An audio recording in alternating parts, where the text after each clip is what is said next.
Muhammad, mai ngadak aku. Hak kakah-kakah mu tengok pelanggar-pelanggar manusia yang tidak amanah, tidak jujur, tidak tanggungjawab, dan bagai-bagai lagi dengan bahasa moden hari ini yang tidak berintegriti itu, mari terima penawar dengan aku. Mari terima penawar dengan aku. Suruhlah manusia itu makan penawar ni 5 kali sehari. Suruh dia makan penawar ni 5 kali. Nescaya dia akan jadi manusia yang berintegriti.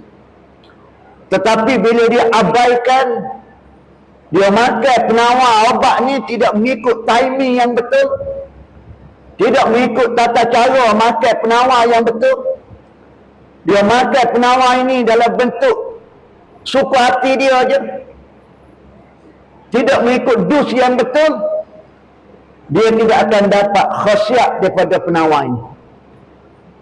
Tapi kalau dia makan sungguh-sungguh, betul-betul dia makan ikut timing, dia makan ikut peraturan, dia makan ikut tata cara yang betul, inna salata tanha anil fahsya wal munkar.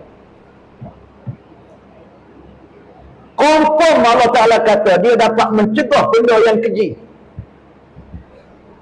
wal munkar, yang kritikal. Oleh kerana manusia tidak makan penawar ni lah 5 kali sehari lah, nak kata integriti ke dia.